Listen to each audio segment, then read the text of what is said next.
SC man who found. Not sorry. Murder suspect napping behind shed in May shares advice after second manhunt. Protect yourself. Call police for anything suspicious, says man who helped capture Michael Burham in May.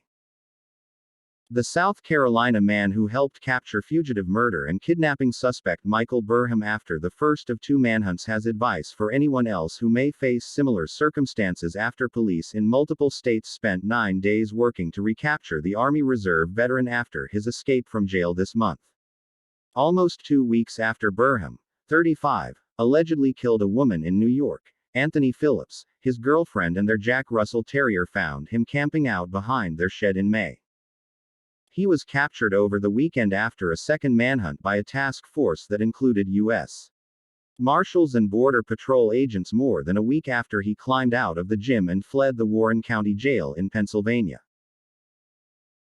During the first search, authorities had urged local residents to keep an eye out and to patrol their own properties after police found a stolen car with a note from Burham in which he claimed he was not sorry for what he'd done.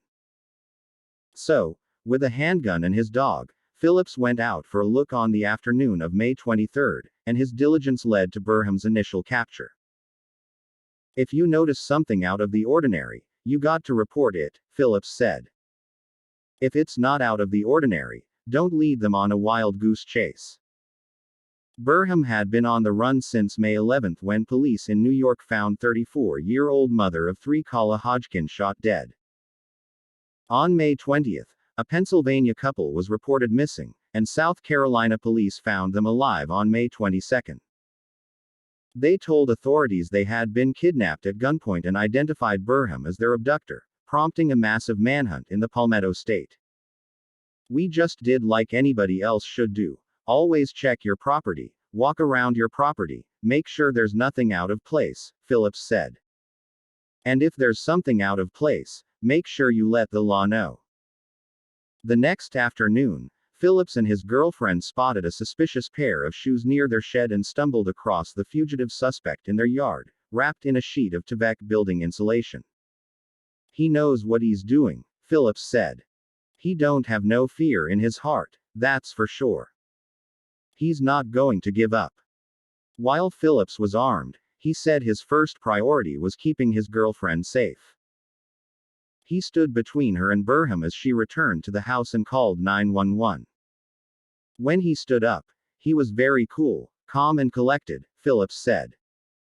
But the homeowner, who knew there was an active manhunt in the area for a man suspected of a string of violent crimes in New York and Pennsylvania, started shouting. I was too busy hollering at him and cussing, he said. You always want to protect your own and protect your family. The fugitive grabbed his shoes and took off running, tripped over a tree branch and vanished into the woods, Phillips said. Phillips went inside, and the couple spoke with 911. Police arrived within 5 minutes, he said.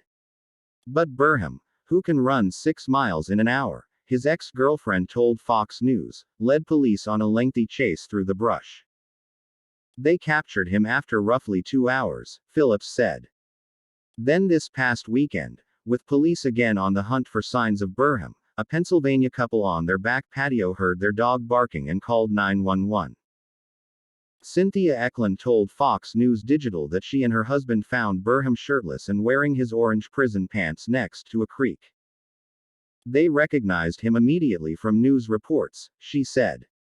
My husband and I both recognized it as Michael Burham immediately, Cynthia said. Burham was recaptured at gunpoint, according to police.